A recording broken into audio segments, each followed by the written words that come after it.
canal Capítulo Extra, eu sou a Raquel e hoje a gente vai fazer uma resenha do livro Perdão Mortal. Mas antes de falar sobre o livro, alguns avisos aqui. Se você gosta desse tipo de conteúdo, se inscreva no canal. Eu pretendo falar cada vez mais sobre livros, sobre arte e sobre o dia a dia. Então o Capítulo Extra, ele é bastante pra falar de quem eu sou e das coisas que eu faço. Então, se você gosta de todo esse universo literário, por favor, me siga. Curta esse vídeo, comenta se você tem interesse de ler esse livro, se você já ouviu falar dele, se você nunca ouviu falar. Comenta qualquer coisa, gente, qualquer coisa mesmo. Se tiver a opção de hypar, se tiver aparecendo pra vocês o botãozinho de hypar, por favor, hype esse vídeo, porque isso vai me ajudar muito, muito mesmo. Compartilhe esse vídeo com uma pessoa que pode gostar, uma pessoa que vai gostar do livro, que vai gostar do meu conteúdo, que vai gostar de mim. Isso também vai ajudar muito, então bora pro vídeo? Perdão Mortal é o primeiro livro de uma trilogia, o Clã de Freiras Assassinas. E era um livro que eu queria ler, há muito tempo mesmo. Eu, assim, já ouvi falar dele desde 2021, mas eu nunca conseguia comprar, porque ele é um livro que tá meio que esgotado. Então eu acho que a editora, ela ia relançar, decidiu não relançar mais, tem poucos exemplares. Eu comprei esse meu pela Shopee, paguei R$30. E, gente, valeu muito a pena. Se vocês tiverem oportunidade, vocês encontrarem esse livro, ignore essa capa tenebrosa, mas compra, é muito bom, tá? Aqui a gente vai acompanhar a história da Ismael. Eu juro que, conforme eu lia o livro, eu gosto muito do Ismael, né? Eu sigo ele, eu acompanho muitos vídeos dele. E em alguns momentos eu lia, e eu juro pra vocês que eu li Ismael. Não sei porquê, mas eu ficava lendo Ismael. Eu ficava, não é Ismael, é Ismael. E a Ismael, ela... Com 15 anos, ela vai pra esse convento. Por quê? O que acontece? Nesse universo, a gente acompanha a Bretanha, que nesse período histórico, ela ainda fazia parte da França. Calma aí, eu vou mostrar aqui o mapa pra vocês. Não sei se tá dando pra ver. E nisso, o duque, ele morre e ele deixa o ducado pra sua filha legítima, que tem 12 anos. Gente, se apeguem muito a essa idade, porque eu terminei o livro e eu só fui descobrir, tipo, faltando 20%, que a duquesa tinha 12 anos. Eu juro pra vocês que eu não tinha me tocado disso. E assim, aqui tem esse convento que eles seguem o santo Mordain. Nesse universo tem uma trindade, não, trindade são 3. São 9 santos, né? Nesse livro, ele é muito focado no Mordain. Eu vi algumas resenhas e nos outros livros aparecem mais os outros santos, mas aqui a gente vai acompanhar o Mordain, que é o deus da morte, e a Ismael é filha dele. Então, esse deus, ele vem pra terra e ele se deita com algumas mulheres, e essas crianças viram filha deles. E o que acontece?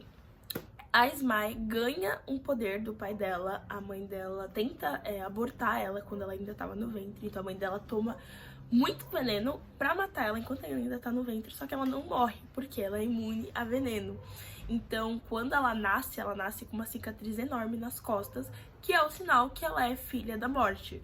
Se passa alguns anos, a mãe dela desaparece, assim, a gente não tem muito contexto de pra onde a mãe dela foi, mas a gente imagina que a mãe dela abandonou ela, porque, né, sumiu da face da terra e deixou ela com o pai dela, que simplesmente odeia ela, trata ela extremamente mal, bate nela, assim, um pai horrível, e ele vende ela por um cara pior ainda, e o começo da história é esse casamento, então a gente sabe que ela tá no pior lugar possível, e resgatam ela desse casamento, assim, de um momento, assim, muito tenso do casamento dela, e levam ela pra esse convento, que é das filhas de Mordain. E lá elas são treinadas pra virarem assassinas, então elas servem ao deus da morte, matando pessoas que têm um sinal, ou que a Madre Superiora fala que o Mordain precisa que mate essa pessoa. É basicamente isso. Só que o que acontece? Isso é o começo da história. Se passa 3 anos, a Ismael já tá meio que formada ali no convento, e ela acaba recebendo a missão de ir pra onde a duquesa tá, porque ela precisa matar algumas pessoas. É basicamente isso. E nisso, ela precisa da ajuda do Dorival. Eu acho que não se pronuncia assim, gente. eu meio que li esse livro e eu ficava, Duval. E eu ficava tipo assim, o Du, e o nome das pessoas era meio que qualquer coisa pra mim. E aí, tipo assim, eu demorei muito tempo, não muito tempo, mas eu demorei, tipo, os primeiros 20% pra realmente engatar na leitura, porque é uma leitura densa, pesada, com momentos muito tensos e com assim, a escrita é bem diferente do que eu tô acostumada. E eu tinha vindo de muitas leituras, muitos romances, então eu tava num ritmo meio que diferente, tanto que eu ia gravar um vlog e eu não consegui gravar porque eu tava meio que assim... O começo não tava indo, mas, gente, eu juro pra vocês que a partir do momento que a Smae vai com o Doval atrás da Duquesa, fica muito bom a história, muito bom mesmo. É assim, uma história muito boa, uma história muito redondinha. Lembrando que eu estou falando unicamente do primeiro livro. Eu pretendo continuar a série, então vão ter outras resenhas aqui. Eu quero fazer uma série de vídeos dessa trilogia, porque eu acho que ela merece mais reconhecimento. Agora vamos falar sobre alguns pontos que eu acho que são interessantes, sem spoiler ainda, tá? Não é uma romantasia. O romance, ele não é o foco principal desse livro. Tem romance? Tem. Mas são migalhas, gente. Migalhas, migalhas. O romance, ele vai ser desenvolvido mesmo, sei lá, nos últimos 15% do livro. Esse livro tem quase 400 páginas. Então, demora... Não, quase não. Ele realmente tem 400 páginas. Tem 404 páginas. E ele vai ser desenvolvido, assim, nos últimos 15%, 12% do livro, o romance realmente é desenvolvido. É um romance muito fofo, a gente fica torcendo a todo momento. O casal aqui, ele se implica muito no começo, é um slow burn pesadíssimo, assim, eu acho um slow burn pesadíssimo. Eu não sou muito do slow burn, então pra mim um livro que tem 400 páginas, eles só vão ter alguma coisa na 300 e pouca, é um slow burn. Eu amei a Smae, eu assim... Ai, eu adorei a personalidade dela, ela é uma pessoa muito forte, mesmo com tudo que ela passou na vida dela, mesmo assim, ela não é uma pessoa amargurada, sabe? Ela ainda é uma pessoa positiva, de certa forma, e ela encontra ali no convento um objetivo pra vida dela, porque eu acho que essa coisa mais triste, enquanto ela tava com o pai dela e com o marido dela, ela se sentia perdida na vida, ela não tinha um objetivo, e quando ela percebe realmente que ela é filha de Mordain, ela vê ali um objetivo.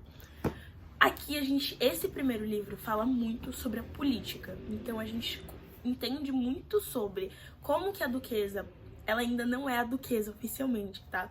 Como que ela pode ser coroada duquesa, o que a França tem toda a ver com a questão política do negócio, porque a França quer mandar na Bretanha, mesmo a Bretanha sendo um país separado, e muito sobre toda a questão política, assim, de casamento por conveniência. Por isso que eu não tinha percebido que a duquesa era tão nova, porque ela já lida muito com essa politicagem, com traições, com um monte de coisa desde muito pequena. Então vai ter coisas dessas aqui que são meio absurdas, já vou avisando. Eu não vi a lista de gatilhos, mas assim, é um livro no mínimo mais 16, tá? Já tá avisado. E bora pra parte com spoilers. Gente, eu amei o casal. Eu juro pra vocês que foi assim, não foi a melhor parte do livro, porque o desenvolvimento político desse livro me surpreendeu muito, porque eu nunca tinha lido nada que tivesse tão envolvido em questão política de duques, né? Então, reinados e duques, e assim, é muito interessante.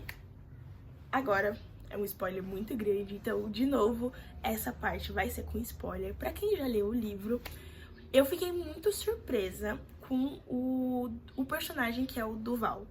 Eu não tava confiando muito nele no começo, não sei se é por traumas de Rainha Vermelha, mas eu tava esperando uma traição, eu não achei que ele ia ser, tipo assim, o que ele é, e é um personagem muito bom.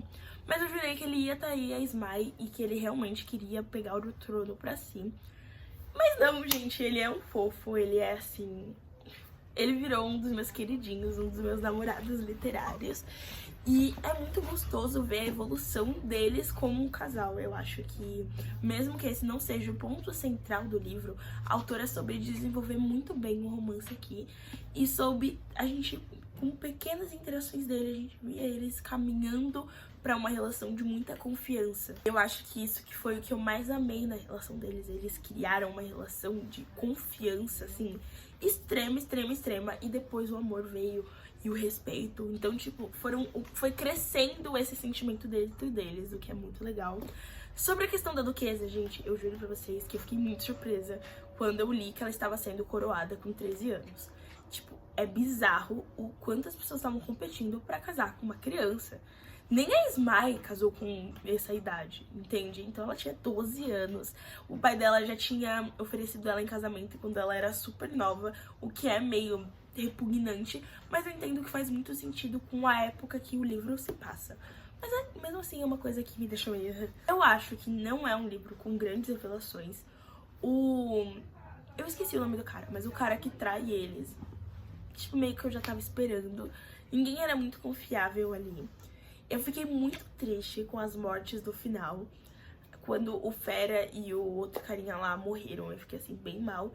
Só que assim, eu vou expor aqui, como eu vou fazer uma série de vídeos, eu estava vendo que no livro da Cibele, pelo que eu entendi, o par romântico dela é o Fera. Então eu não sei se ele tá vivo ainda, ele só foi cruelmente espancado e sequestrado. Mas no final aqui ele morre e, gente, é muito triste. A cena que ele beija a Smile, assim, sei lá, me deu uma dor. Eu tava muito apegada a ele. E nem é um personagem que aparece tanto. Ele deve aparecer, sei lá, 4 vezes ao longo de 400 páginas. O que é super pouco. Outra coisa, eu gostei muito do quanto é subvertido a questão do convento nesse livro. A gente começa o livro acreditando que o convento veio pra salvar as filhas de Mordain e que veio pra ser um único caminho. Só que a gente, ao longo do livro, a gente começa a se questionar sobre isso e a gente termina o livro entendendo que Mordain não tem só um caminho. E eu amei como isso faz um paralelo com a vida real. Tenham a oportunidade, leiam esse livro, gente. Eu juro que vale muito a pena. Se você tá procurando uma fantasia com o slow burn, eles não chegam a ser inimigos, mas eles se implicam muito no começo. Com um relacionamento falso, porque a gente tem aqui um fake dating muito, muito bom, com mulheres fortes, mulheres realmente fortes, não são, sabe, só, porque ela é forte. Não, ela é muito forte, com um sistema mágico muito interessante, diferente, porque ele não chega a ser uma fantasia cheia de magia, mas a gente vai ali vendo essa construção mágica aos poucos, com o quesito religioso muito interessante. Eu juro que foi um dos poucos livros que eu li que a questão religiosa é tão bem trabalhada, mas que não chega a ser, tipo, um livro religioso, entendeu? E eu amei, eu achei muito legal, muito interessante. De certa forma, quando eu li, eu fiquei um pouco decepcionada, porque eu queria ver mais da Smile no convento. Só que agora eu entendo que no livro da Anit, o terceiro, a gente vai ver mais do convento em si, todas as intrigas e acontecimentos de lá. Mas, gente, eu juro que isso daqui é uma obra-prima. E eu fico triste em saber que ele foi tão esquecido, assim, no rolê. E deem a chance, é uma fantasia muito legal mesmo. Me repetir aqui um pouco, mas me siga nas minhas outras redes sociais. Curta, compartilha, se inscreva no canal, isso vai ajudar muito. Espero que vocês tenham gostado. Beijos!